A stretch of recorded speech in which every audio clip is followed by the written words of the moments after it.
चलो करें स्टार्ट। देखो अपन इसमें क्या पढ़ रहे हैं, सेंटेंस इम्प्रूवमेंट। ये सारे डार्क है, मैं बताता जाऊंगा कौन सा पार्ट है। He did many मिसचीव्स। मिसचीव्स क्या होता है? पहले मिसचीव स्पेलिंग गलत है, देखो यहाँ पे VES आएगा, ये इसमें मिस्टेक है। मिसचीव्स का मतलब क्या होता है? शरारतें, उल्ट पुल्ट हरकतें, ये सब मिसचीव्स है।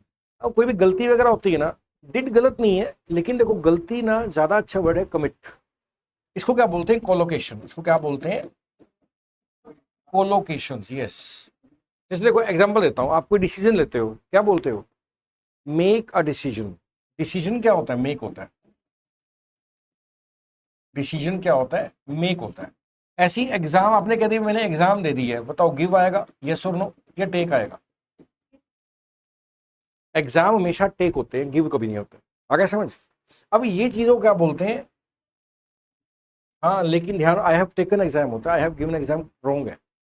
ठीक है ना? इसको क्या बोलते हैं? कोलोकेशन। क्या बोलते हैं? कोलोकेशन। आपको ऐसी ना 300-400 कोलोकेशन कम से कम पता होने चाहिए जो रिपीटेडली एग्जाम में आते हैं। जैसे अब ये मिस्टेक्स हो, जो मिसयूज कमिट होती हैं, तो आंसर क्या बनेगा? ही कमिटेड मैनी मिस्टेक्स।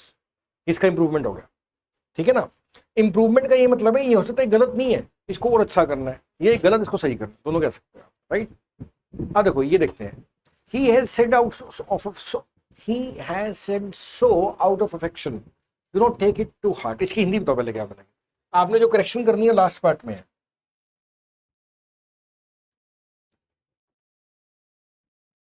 आपका जो करेक्शन वाला एरिया है, और जरूरी नहीं कि करेक्शन होगा ही होगा, हो सकता है करेक्शन ना हो। देखो पहली बात तो ना, टेक इट टू हार्ट ही होता है, ये सही है, इसमें नो इंप्रूवमेंट आएगा। कहते हैं दिल पे मत ले, क्या बोलते हो? Don't take it to heart. अब बताओ इसकी हिंदी क्या बनेगी? उसने, हाँ, अफेक्शन का मतलब क्या होता है? प्यार, प्रेम, प्यार। उसने प्यार प्यार में बोल दिया, दिल पे मत लगा, इसका ऐसा मतलब है, राइट?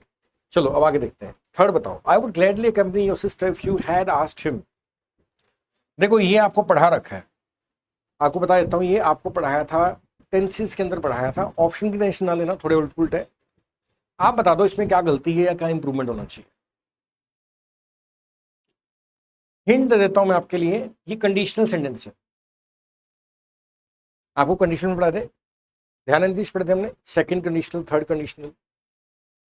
ध्यान है पूनम पढ़ा था, ध्यान है प्रिंशी। देखो हमने क्या पढ़ा था, अगर इफ के बाद सेकंड फॉर्म लिखी मिले, इसको क्या बोलते हैं? Second conditional. अगर शायद ध्यान हो, आपको पढ़ा था हमने। और अगर इफ के बाद हैड प्लस थर्ड फॉर्म हो, तो क्या बोलते हैं? Third conditional. सेकंड कंडीशन में आता है would, should, could, might. Third में आता है would have, should have, could have, might have. ये फॉर्मूला हमने पढ़ा था टेंसेस के अंदर। देखो if you had asked him, अगर तुमने पूछा होता उससे, थर्ड कंडीशन बन गया। थर्ड कंडीशन की पेयरिंग किससे होती है? Would have, should have, could have. यहाँ पे वुड कंपनी नहीं आएगा, यहाँ पर आएगा वुड हैव अकम्पनीड। ये इसका करेक्शन बन गया।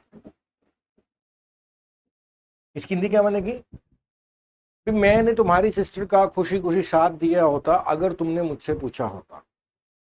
आ गया समझ? क्लियर हो गया क्या गलती है? तो इसका क्या बनेगा? वुड हैव ग्लैडली अकम्पनीड, ये इसका करेक्शन बनेगा। देखो नेक्स्ट चलते हैं। What are needed are not large houses but small cottages। Hindi क्या बन रही है? हाँ, आपको यहाँ पे बताना है कि इसकी जगह पे क्या, आर का आर आएगा, इज आएगा, वर आएगा। हाँ,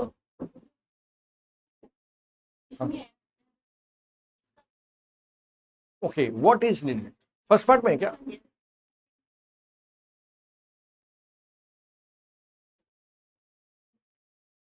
देखो सेकंड में लग रहा है, सेकंड में चाहिए। हाँ देखो इसकी हिंदी क्या बनेगी? जरूरत किस चीज की है? बड़े बड़े मकानों और कॉटेज की जरूरत। कॉटेज क्या होता है? झोपड़ी। ठीक है ना? उसकी जरूरत नहीं, जरूरत किसकी है? तो जरूरत किसकी है, इसलिए इज आएगा। व्हाट इज नीडेड यहीं पे ही आएगा, चेक कर लेंगे इसको, चेक कर लेंगे, आना यहाँ पे चाहिए। ठीक है ना? इज आएगा, समझ तो आ गया ना? आएगा इज, क्योंकि नीडेड की बात हो रही है, जरूरत की, जरूरत तो एक ही है। ठीक है ना? ओके, अब देखो आगे देखते हैं।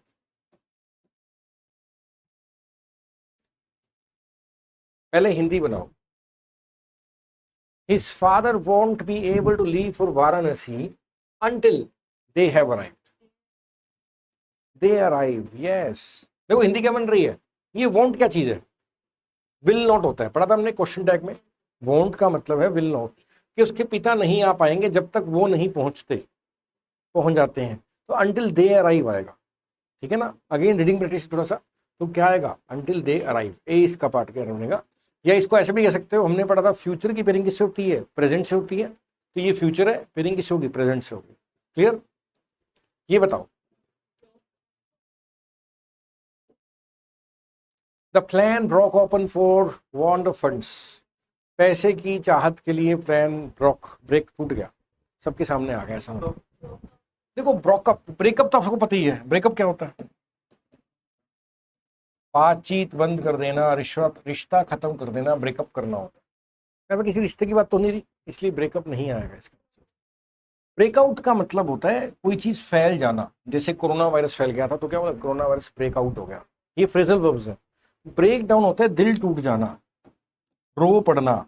और लास्ट हमारा वर्ड क्या है? No improvement. तो आंसर क्या आएगा? नो इम्प्रूवमेंट इसका आंसर। ध्यान रखना, ब्रेकअप कब होता है? जब रिश्ते होते हैं।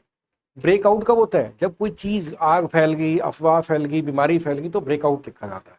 और ब्रेकडाउन क्या होता है? रोना, दिल टूट जाना, ये सब ब्रेकआउट होता है, ब्रेकडाउन। अब ये बताओ, the summer has set out and days are getting warm. गर्मियों की शुरुआत हो गई है और दिन गर्म होने स्टार्ट हो गए। शुरुआत के लिए हो तो भी स्टार्टिंग कदम रख दी है, सेट इन। सेट आउट कब लिखा जाता है? यात्रा के लिए, याद रखना।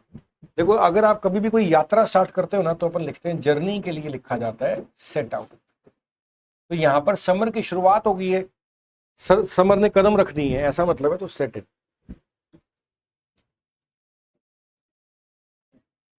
सेटअप होता है जब कोई बिजनेस वगैरह स्टेब्लिश करना हो। आप एक दुकान खोल ली, कोई काम स्टार्ट कर लिया, एज अ करियर आप वकील बन गए, डॉक्टर बन गए, सेटअप करियर करना। आगे बताओ, she could not help but laugh, ये ठीक है, सिंपल वर्ड है। आगे बताओ, I am sorry but I do not believe what you say. I will not तो नहीं आएगा, विल नॉट बिल्कुल भी नहीं आएगा, नो इंप्रूवमेंट जाएगा। सॉरी लेकिन मेरे को जो तुम बोल रहे हो मुझे विश्वास नहीं हो, ठीक है ना, नो इंप्रूवमेंट लग रहा है इसका। ठीक है, नेक्स्ट देख लेते हैं। ये आप सबका ठीक होना चाहिए। ये कैन, इस पार्ट में हम बताना इंप्रूवमेंट क्या, शेल वही, कारण क्या है? Question tag. लेटस आ गया, हमने पढ़ा था लेट्स आ जाए, लेटस आ जाए क्या बनेगा? शेल भी है, सिंपल है। क्वेश्चन टैग पढ़ा था हमने। He plays cricket and tennis both, both आएगा। He plays cricket and tennis both, ठीक है ना, दोनों खेलता है वो, तो दोनों के लिए बोथ लिखा जाएगा। नहीं, ऐसा तो कुछ नहीं होता। I am use to work hard, I am use to hard work. नहीं, क्या दिक्कत है? कोई दिक्कत नहीं है। हाँ, तो क्या ऑप्शन? हाँ देखो, वर्क हार्ड नहीं आएगा, मैं कारण से आता हूँ, मैं कारण से आता हूँ इसका। देखो, ये क्या चीज है? मोडाल। मोडाल के बाद कौन सी फॉर्म आती है? फर्स्ट फॉर्म आती है। एक आपको ना बात पढ़ाई थी, अगर यूज टू लिखा मिले, इसके पहले हेल्पिंग ऑफ लिखा मिले, तो इसके बाद आईएनजी आता है, अगर आपको याद हो तो। ध्यान है, हमने जीवन में पढ़ी थी वाली बात। मैं तो किसी को बहुत सिगरेट पीने की आदत है, लेकिन he is use to smoke होगा या स्मोकिंग होगा? स्मोकिंग। क्या बन गया? He is use to smoking. Use to के पहले हेल्पिंग ऑफ आ गया, तो आगे वर्ब क्या आएगी? आईएनजी आएगी।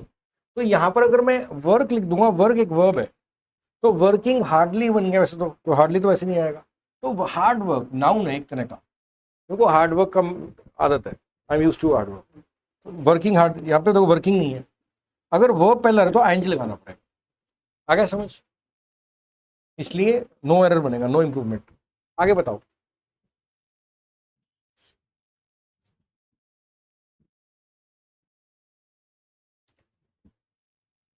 नो इंप्रूवमेंट, एवरी का भी वही सेंस बनता है, कोई दिक्कत नहीं।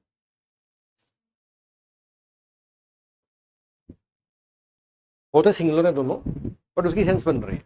ठीक है, आगे बताओ, ये देखो, नो सूनर। देखो, एक ना आप एडवर्ब में टॉपिक पढ़ोगे, अभी हम टॉपिक पढ़ेंगे, ये ध्यान रखना। देखो, कभी भी नो सूनर आ जाए ना, तो वर्ब सीधा लिखी नहीं जाती, बीच में हेल्पिंग ऑफ लिखी जाती है। ठीक है ना, ये हम एडवर्ब में पढ़ेंगे, ठीक है ना। तो नो सूनर, अब सो कौन सी फॉर्म में बताओ, सेकंड का हेल्पिंग ऑफ क्या होता है, डिड, तो डिड आएगा, नो सूनर डिड आई सी। ये अभी देखा ही था शेर को कि वो फरार हो गया, भी देखा भी नहीं था वो भाग गया, ऐसा मतलब, ठीक है। अब ये बताओ,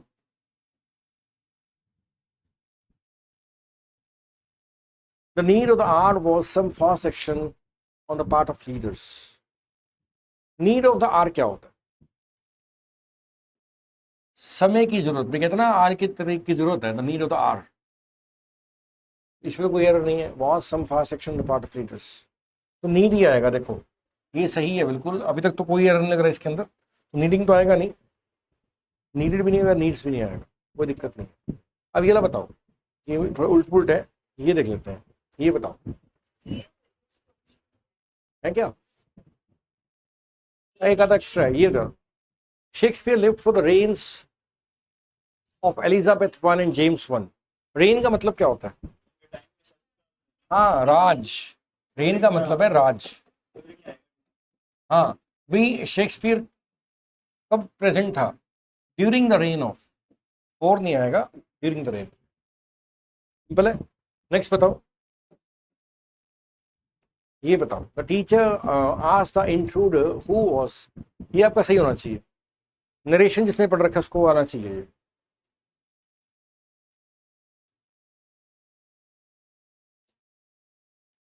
इंट्रूडर होता है घुसपैठिया, अब बताओ क्या बनेगा, बताओ नरेशन चल रहा है कि नहीं चल रहा।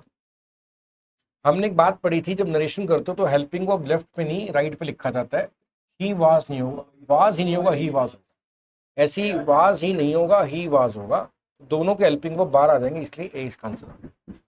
क्लियर, आ गया समझ। नेक्स्ट देखते हैं क्या है, एडीन, बताओ ये एक ईडियम है, निप इन द बड होता है, अगर आप ईडियम एंड फ्रेजेस पढ़ोगे तो उसमें एक बात पढ़ोगे, निप इन द बड, कि स्टार्टिंग में ही खत्म कर दो। बड का मतलब होता है जैसे कोई फूल खिल रहा है उसकी स्टार्टिंग का बड बोलते हैं, बिगनिंग है जिसका पॉइंट है, उसको वहीं पे दबा दो, कोई बुराई अगर पैदा हो रही है उसको उसके बड में दबा दो, तो निप इन द बड होता है, एट द बड नहीं होता, निप इन द बड, तो ये इसका करेक्शन बनेगा। नेक्स्ट देखो क्या मतलब है, ओल्ड हैबिट्स डाई हार्डली, हाँ पुरानी, डाई हार्ड होगा, ठीक है ना, अगेन देखो हार्डली नहीं आएगा यहाँ पे, डाई हार्ड आएगा, बी इज द आंसर। आगे बताओ,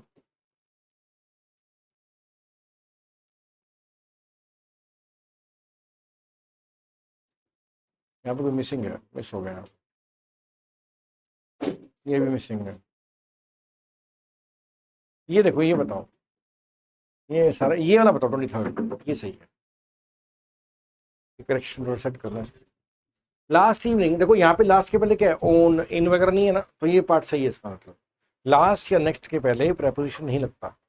आई went the optician and bought, ये वाला नहीं है, ये है एक्चुअली, यहाँ पे पता क्या मैं बताता हूँ, ये भी कर लेते हैं, देखो ये पता क्या है, last evening I went the optician, optician क्या होता है, हाँ ये ऐसे है, और आपको पूछ रखा है इस पार्ट में बताओ क्या करेक्शन कर सकते हो। स्पेक्टेकल, स्पेक्टेकल का मतलब होता है नजरिया, स्पेक्टेकल्स का मतलब होता है चश्मा, लेकिन अगर चश्मे की बात करते हो तो स्पेक्टेकल्स नहीं लिखते, अ पेयर ऑफ स्पेक्टेकल्स लिखते हैं, इसलिए इसका करेक्शन क्या बनेगा, यहाँ पे ऊपर दिखा रखा है ये रहा, अ पेयर ऑफ स्पेक्टेकल्स, हाँ स्पेक्टेकल्स नहीं आएगा, अ पेयर ऑफ स्पेक्टेकल्स आएगा।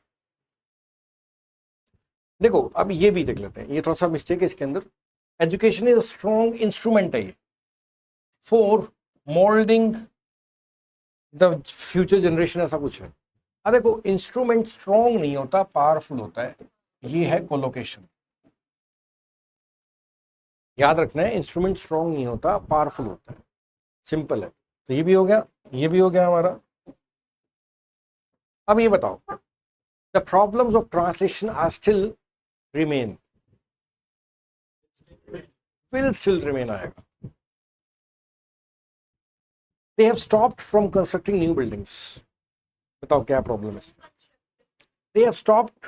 देखो अगर आपने जीरन पढ़ा है ना, जीरन में आपने एक लिस्ट लिखवाई थी, जैसे कि लाइक डिसलाइक, ध्यान है, उसमें एक था स्टार्ट एंड स्टॉप, स्टार्ट आ जाए, स्टॉप हो जाए, लाइक आ जाए, डिसलाइक आ जाए, लव आ जाए, हेट आ जाए, इनके बाद आईएनजी लिखा जाता है। स्टॉप प्रेपोजिशन नहीं आएगा। स्टार्ट, स्टॉप, लव, हेट के बाद सीधा आईएनजी लिखा जाता है, ये वहीं से आया। आ गया समझ?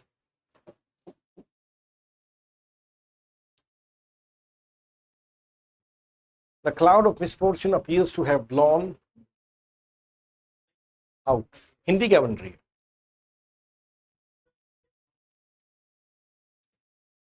ब्लो ओवर होता है, ब्लो ओवर लिखा जाता है, तो बी इज द, ठीक है ना। ये हमारा एक पेज हो गया सेंटेंस इंप्रूवमेंट का पूरा का पूरा। ठीक है, आगे अपन करेंगे कल।